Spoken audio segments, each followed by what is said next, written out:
这是南京的牛首山风景区，这是牛首山的佛顶宫。据说这个巨大的宫殿耗资了40亿，作为佛顶骨舍利长期供养地。佛顶骨舍利指的是释迦牟尼的头顶骨，全世界仅此一块，是佛教界至高无上的圣物。凡是到过牛首山佛顶宫的，都会被这里的东西震撼，因为实在是太宏伟壮观了。而牛首山本来就是很美的地方，南京有句俗话叫春牛首秋夕霞，就是说南京人春天最喜欢去牛首山游玩。不过这次我是秋天，带着大家来看一看这个牛首山。牛首山，这几天有很多的网友建议我去南京的牛首山拍一拍。其实牛首山最美的季节是春天，羽毛峰吗？不过秋天也是有一些特别的景色的。这个是南京的牛首山啊，现在南京非常红的一个景点。今天就带着大家徒步走一走这个牛首山。这边的银杏也挺漂亮。牛首山是在南京的江宁区宁丹大道，以前这里有2个山头，恰似牛头双角而得名，所以也俗称牛头山。牛首山也算是我国有名的佛教圣地了，是牛头禅宗的开宗地和发祥地，历朝历代都曾在这里兴修土木，修建寺庙，可惜以前都因为各种原因被毁掉了。现在这里被开发成了景区，很漂亮。牛首山的主要景点其实都在山顶，但是半山腰也有个佛顶寺，另外沿途也有一些古迹。为了给大家拍到更多的东西，我就徒步走一走，看看路上有什么。如果是不愿意走路爬山的，就可以直接坐景区的交通车直达山顶，因为景点基本都在山顶。其实从山脚走到山顶也不是特别远，大概1-2个小时也可以走到。这里设计了一些徒步的线路，也有一些现代的人文景观和雕塑，都展示了这里的历史。半山腰有一个佛顶寺，这个寺庙建在一个大坡地上，远远望上去规模还挺大的。据说这个寺庙的前身在唐朝的贞观时期规模非常的大，当时叫佛窟寺，北宋后被改名为弘觉寺，后来被毁掉了。这个佛顶寺是后来要建景区的时候才重新建的，是目前牛首山主要的建筑之一，占地有68亩呢。里面的建筑都比较的庞大。这个寺庙里也是不能拍照的，简单看一看外观。如果是坐景区的交通车，这个佛顶寺也有一站。现在离开佛顶寺，从右面的山路往上爬，沿途有很多现代雕像，这里面都是以前牛头山的一些禅师的雕像。行走在这里，感觉心灵都能得到净化。途中有一个岳飞骑马的雕像，这是当年岳飞大战牛首山，旁边是岳飞抗金固垒，有一些石块垒成的，长约2000多米。继续往前，还可以看到摩崖石刻的遗址，这是明代的摩崖石刻，三面的岩石上有好几个石窟和塑像，感觉有些石窟是重新制作复制的吧。再往上爬一会儿，就来到了禅境，这里是牛头禅院，这也都是后来修建的，应该是在原来的弘觉寺的遗址上建造的。里面有一座塔，不过这个塔不是牛首山里面最大的塔，最大的塔叫佛顶塔，要从这个文化园往前走，前面看到的就是佛顶塔了。佛顶塔也是佛顶圣境的标志性建筑之一，这个塔的建筑高度有88米，面积有5000多平米，9级4面，是一座唐代风格的建筑。这个塔非常的壮观，可以爬上去。现在进去看一看，每一层都有内外的环廊，有很多的壁画，上面都是一些传说、故事等。每层塔都有观景台，外面可以走一圈，四周的风景尽收眼底。左边这个就是佛顶宫，牛首山最庞大的建筑，这是牛头禅院，里面的这个塔也很漂亮。从佛顶塔走下来，前面这个就是佛顶宫，耗资40亿的一个巨大建筑。看了介绍才知道，这个佛顶宫属于深坑建筑，建在一个大坑里，以前是个矿坑。可以看到2个穹顶，一个大穹顶，一个小穹顶。现在天气不是很好，我们先进入佛顶宫，到内部去参观一下。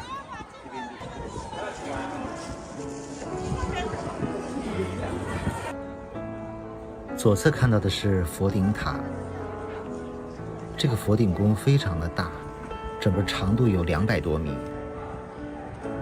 绕着这个佛顶宫可以走一圈，很多角度拍照都非常的美。网红打卡点佛顶宫、佛顶塔，这个上面网状的就是大穹顶，左边这个佛顶宫的顶是小穹顶，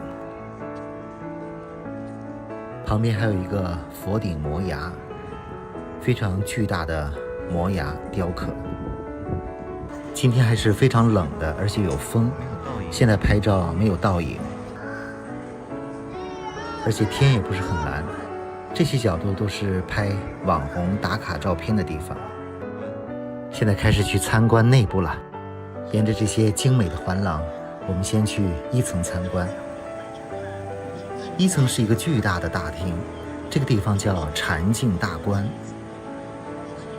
大厅的顶部看上去像是一个椭圆的形状，南北长有112米，东西宽是62米，内部的净高是40多米，总面积是6000多平米，以黄、蓝、白、灰为主调。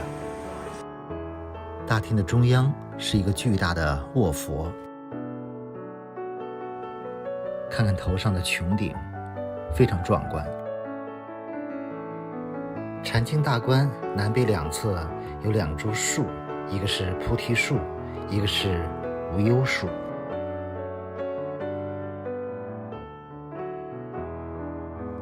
中间的卧佛有个转盘在慢慢的旋转。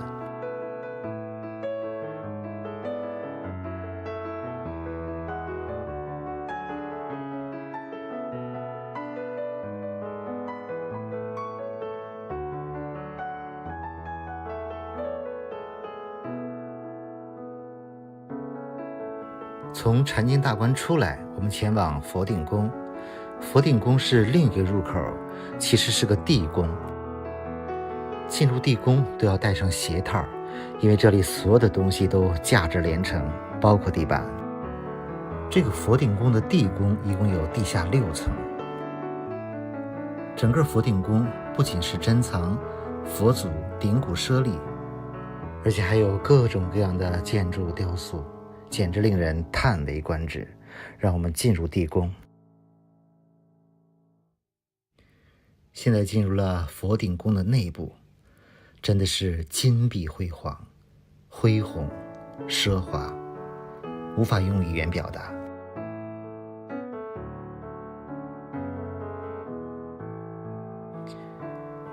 这已经不是一座佛教寺院，完全是一座文艺宫殿，希望能够流传百世，流传万代。抬头看一看整个佛顶宫，真的是让人震撼，任何细节都经得住推敲。这是耗资了40亿的一座宫殿。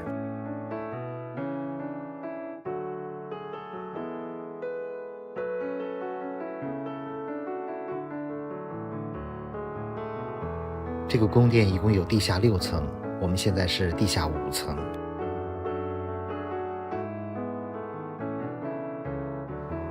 看上那些雕塑都是非常非常的精美。以前在东南亚很多国家旅行，看到很多寺庙都让人惊叹，而这个南京的佛顶宫简直是超乎了想象。围着佛顶宫转一转，这里面供奉的就应该是佛顶骨舍利吧。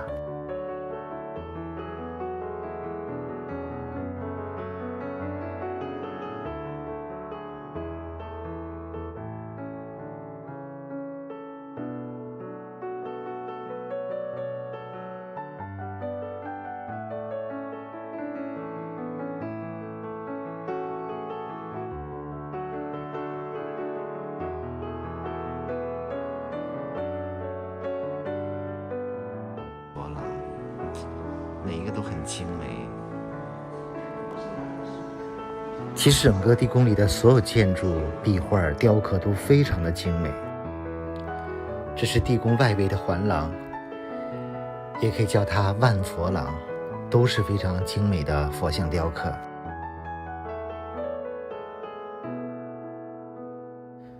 无论是地面、墙壁、门窗，都是非常奢华精美。现在来到了地下4层，每一层都有很多可以参观的地方。这里面还开放了很多像阳台的地方，可以走到阳台看一看中间的地宫大厅。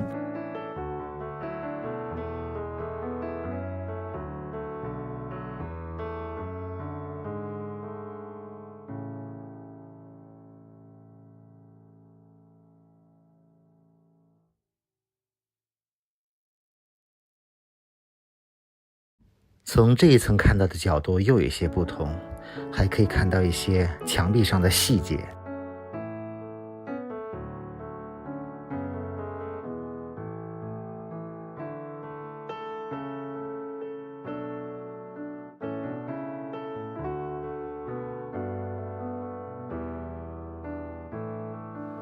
说真的，这个佛顶宫真的是让人震撼。虽然这里的门票不便宜，150元左右，但还是值得来看一看的。几乎每个雕刻都可以成为艺术品。地宫里面还可以吃素食，我们走了大半天确实饿了。这里有素食的自助餐，还真的不错，68元。另外，这里1楼的禅境大观里面每天有2场演出，我们赶去下午那一场演出。这是从外面看到的地宫的小穹顶，旁边是大穹顶。这些都是精美的石材和现代工艺制成的，非常的精美。下午的演出已经开始了。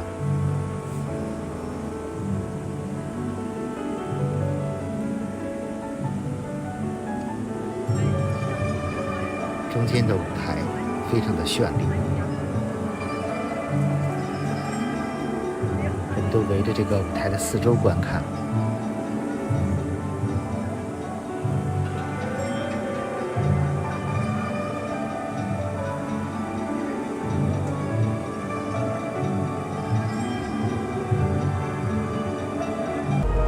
表演结束后，这个中间的睡佛又缓缓升起。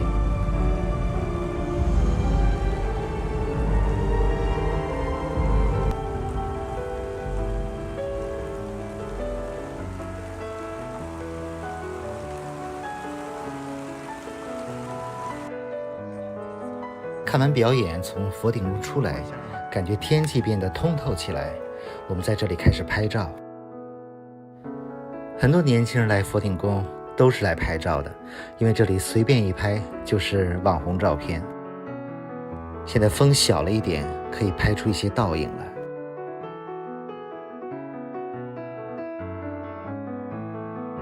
看这个角度拍照多美！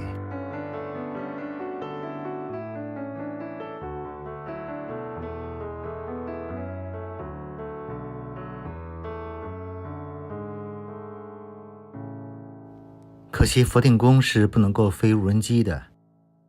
这次来牛首山还碰到了很多老朋友，他们也非常喜欢这里，在这里尽情的拍照。太高兴了，你手上的这一面，欢聚在金陵流水山。我不是，你是粉丝加进来的？哦，我特地来见老刘。我是 Winnie， 我特别高兴见到老刘。大家好，我是蓉蓉，我们都是老刘的粉丝，你们不要太羡慕我们。